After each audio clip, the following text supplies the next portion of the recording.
Hello, we are Rex Group 4 and we will be. It's okay, sir. We're Rex Group 13. Yeah. And we'll be recording our fourth video today. My name is Ashutosh Kumar, metric number 175582.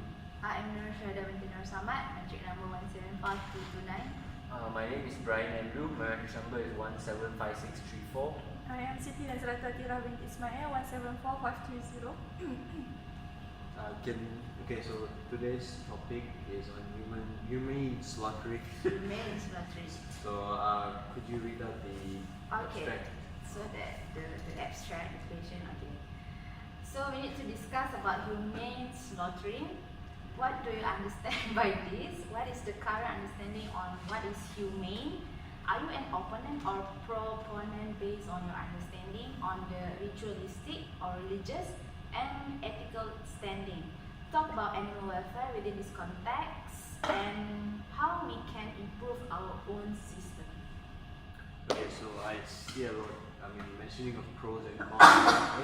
There's a lot of criteria to question, so maybe we can go one by one. So probably let's go, what do we understand by humane slaughtering, and what we understand by it. So perhaps someone, maybe Nas, you can tell us what you understand by the name humane slaughtering.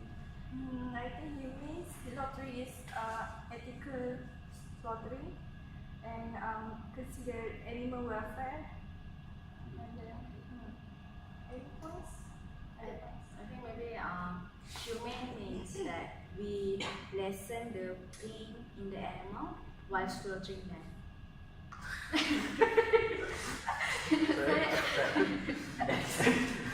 What's slaughtering them?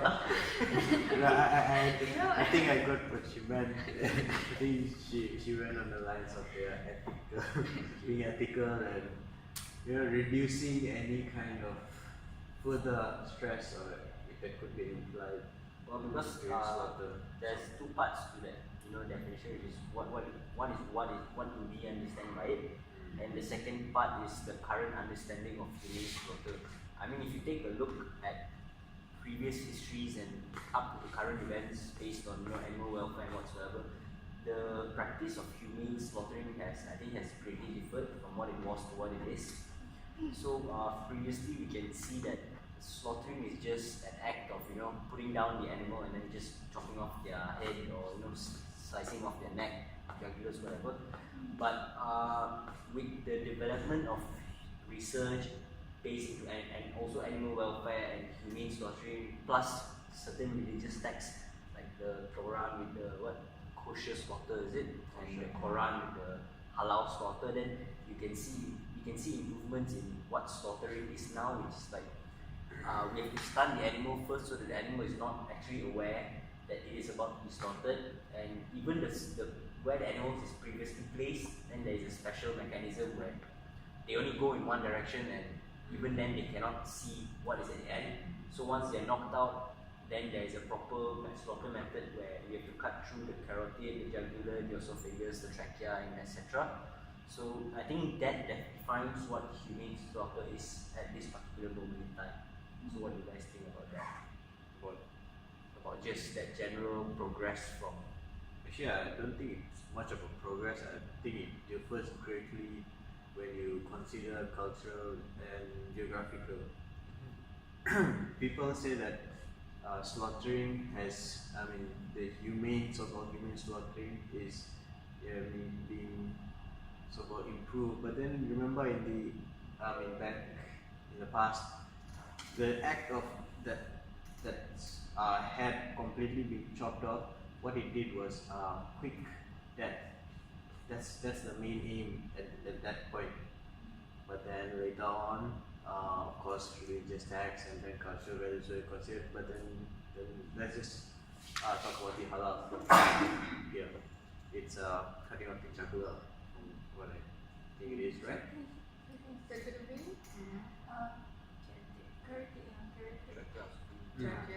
But then I read that it takes a certain amount of time before the animal is completely done. That phase, the so-called phase, it's still distinguished under humane slaughtering. but then there's different, you know, how we can categorize human slaughtering. We can categorize as, or maybe it's if the animal dies under 3 minutes, still considered humane. But then what back in the past they were not doing it. They were just as soon as quick as possible. So that was considered humane for them. Then again, it's, as I said, was according to geography and other matters. But so that was, I think, the history progression and stuff. But then let's look at the modern. Let's look at a slaughterhouse. For example, you were saying that the movement of the animals for slaughtering and all. Why do you think it moves in one line? So it is the management. So it's only one way goes. So no chaos animals. Like if the animals that have not waiting for the slaughtering saw their friends have been slaughtered, of course they will go hysteria meaning like screaming. Then they will, it will increase stress. Really noise.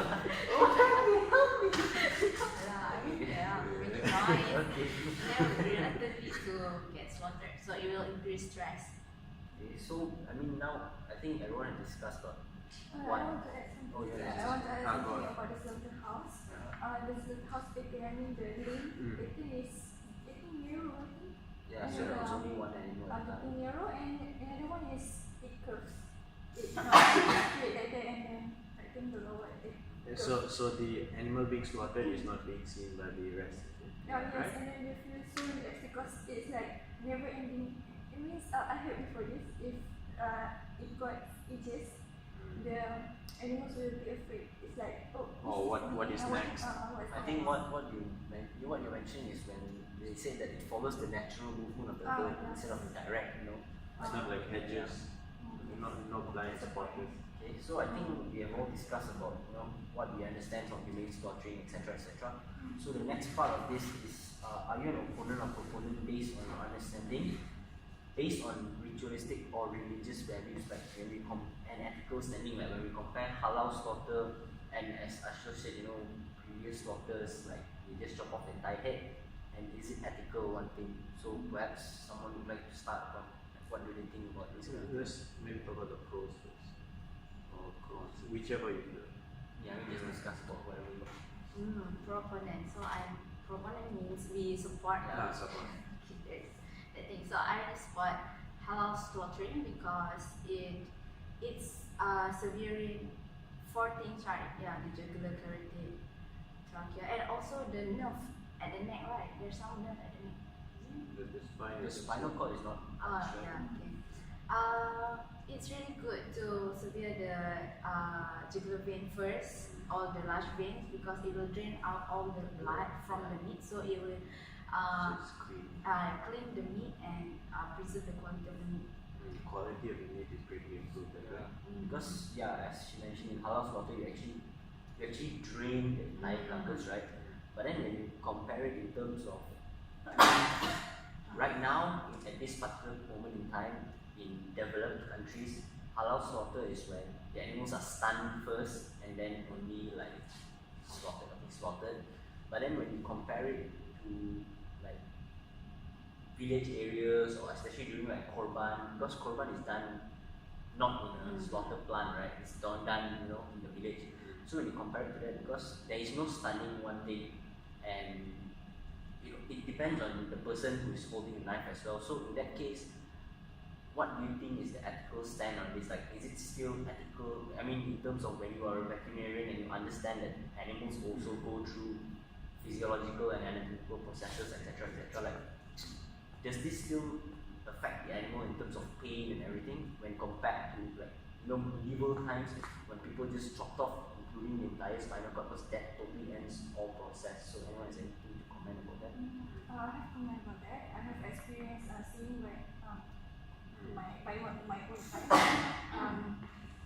They will actually the cow, the cattle, for example for cow type, they will do it fast. I mean everything, the flow from taking the cow and then everything they do very fast. I mean not. There isn't like staggering. Like the cattle is just standing there. And then the process? Another Another ritual. Another condition, the knife must be very sharp, so that it fasten and prevent animal from. But then again, as Brian said, it depends on the person doing it, right? I mean, they're trained, right? Supposedly. Yeah, They're trained, right? And mostly guys, because they can stronger. stronger Hold the and animal. hold the animal very strong. Okay, but as Ashutosh mentioned just now, like when you do a slaughter, any kind of slaughter, from the because we're talking about animals that are not stunned, right? Oh, So they yes. are awake. So when you talk about slaughter, the time period between putting the knife and making the first cut up until the animal is drained of blood, there is that period of a couple of minutes where it's alive, you know. So any ethical stand about it, like what can we do to improve that? I think ethically it is defined the period of time. If it falls under the definition of what is considered as the time which should or could be, considered okay for the animal to, Like it's not Drain considered prolonged itself. suffering, Mm. is it something like that? something like that. There is a time limit after which you can say, oh, this animal is having prolonged suffering or unethical, inhumane, so-called inhumane. But then I think that At we the end of are the day, we still, don't know. I think we're just looking at the time frame. But then of course there's better slaughtering methods which do not result the same quality of meat maybe. But then the slaughtering methods may be more humane, but then the quality of meat of course won't be that, but then it won't follow religious stance on slaughtering. So those are also other issues. So I think collectively what they've done is they tried to take, like aspects, but okay, we will respect religion as well. We will try to be as humane as possible while doing all this. So you mean they will consider any other? Because if we let's just say just look at the humane part of it. Humane part of it, I believe, is a straight chop. It might be the most humane. Yeah, because you're severing like Yeah. whatever nerves, so you don't see anything. But then it doesn't work like that in our human societies. We have to consider other aspects of it.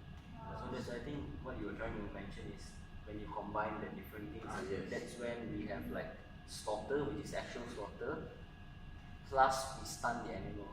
So it's like in that case, the animal is unconscious, so it doesn't know anything, doesn't feel anything. Like it's just unconscious, and then between the few minutes where the animal is unconscious, then you have already opened the way. Slaughter lah. So at that period of time, but the animal will never wake up lah, basically once it has been stunned. So I think that's where we have animal welfare plus like depends on how you want to slaughter the animal, and then you have combined it, and that's where you have like laws. I think it's laws in the slaughterhouse where you have to follow blah blah blah. Is it? That's what Prof mentioned in class, right? That we have certain laws we have to follow in order for the meat to be marketable. Is all that practice and all that practice already, right? Yeah, it's practice. It's just that when you talk about general welfare, then you have like, okay, this is the normal production, like daily production, but then you also have your village people, not to say for korban only, but then like even in my house sometimes, like last time we have chickens, and even then we slaughter chickens. So it's like not only mass production really follows like animal welfare and slaughtering rules, but then when you come to the lower levels like village people or just people rearing chickens or rearing goats, yes, it may be halal or it may not be depending on who does it or whatsoever, but then it depends on the animal welfare, etc. So it's still So those are the pros and cons of the slaughtering methods. Oh, speaking of methods, let's discuss about the types of slaughter methods used. For chicken, usually what do they do? slaughter. Just Yeah. clean cut. No, slaughter kan? Not like Clean cut, right? And swine? Swine they use Sticking. Remember we saw What process is it? It's sticking right through the jugular vein, right? No. Here, you hang the Into the- sow or pig, whatever, upside down. Then you poke through your below your clavicle, no, above your clavicle. Yeah. Squeezing? A knife, Oh, a long knife, and then you just severe all your cardiac vessels. So you know your heart is the case, then you have a lot of vessels branching out like the aorta, the pulmonary. So you just everything just starts sticking. Yeah, because you can't really slaughter a pig, right? I mean it's not halal anyway, so Yeah. you don't have to follow that particular method. We want it halal. I mean, as Doctor mentioned, even if you slaughter a pig, it's not halal also. So I mean, I think compared to opening here, you stick an animal is a more, not to say more humane, but it's a better way of clearing the vessel faster also, because you know everything will go to the heart. So like if you have lack of blood volume in somewhere, they will pull the peripheral blood right, and then it will drain up the heart, and pig is upside down, so everything just comes up. Compared to the jugular, where you know it's just going up one way, whereas the heart is yeah, it makes sense how it goes. Sorry, just check if it's recording or not. 4 minutes. Yeah. So maybe someone would like to say like how can we improve our system here? Maybe like cattle. Find Let's just anything. Mm. Cattle go cold, cattle go goats. I think in terms of personnel numbers, because sometimes the rural areas cannot practice this because of not enough authorized person to inspect. Inspect. Need inspection or observe the slaughtering method. That's Yeah, one maybe point. I agree with you. Maybe they can like start to educate the people, like train them how to handle the animal properly before slaughtering, like for korban in the village scale, in the small scale, so that they can reduce the stress before and before slaughtering. People involved. I mean, like maybe they can go into mosque, maybe do some talk, educational Maybe talk. because even for Korban, the people who slaughter have to go through some kursus, right? Yeah. Yeah, so maybe the Official people license. who wants to go for the kursus, for the course, then you would actually have to learn a little bit about how to keep your animals, you know, like calm and not stressed. So it's like at least you're going to practice animal welfare before you know slaughtering the animals and that. Could be that. So I think we've discussed quite a lot. I know like conclude something. I don't. Back home, I went to this abattoir where I would say it's not the most humane method. So they did do stunning, alright, on the head. You can hear the loud bang. But then the other cattle were still around when it happened, and you could see a lot of them getting agitated and stuff. And from what I read is that usually when cattle, before slaughtering, have been known to witness this kind of scenario, they have found, from studies that they release toxins in their meat, especially. Their meat quality are not up to par. The firmness is reduced. Same with the pale. All those, Pale soft. the fibrous meat, it's not that juicy anymore. Yeah, they all raise toxins and stuff. But then the thing I mentioned is that after they had stunned it, after cutting off, when they had removed the complete head, they skinned it, and this whole process was done within 5 minutes or so. But after skinning, the interesting part was when the carcass was hanging, you see the muscles still twitching. Oh yeah, muscle. Yeah, and the organs, the heart and the lungs, you can see still. Heart you can see like fibrillating a bit. Yeah, muscles will move up until an hour, 2 hours I'm not sure. after slaughter. Like fresh meat will Yeah, twitch. because it still contains some energy. Yeah. Yeah, something like that. I've seen before. Suddenly move, So after that. it's quite a new experience when I saw that. But then overall, I think the slaughtering could be improved, especially that I think that path, the so-called path that leads to the slaughter area, it helps in the stress levels of the animals to be slaughtered, etc. etc. Okay, so I think we are past time. Last time, right? So yeah, I think that we had a good discussion about how animal welfare is. I mean, in regards to humane slaughtering in this country, and we also discussed on like how we can improve, like maybe in terms of mostly at the village level, not to say people commercial level. But Trade anyways, facilities. yeah, Malaysians I think not at the commercial level again have a lot to improve. Like if they are willing to learn about it, then we can always make anything better if they're just willing to learn. So thank you very much for listening to us. See you next time.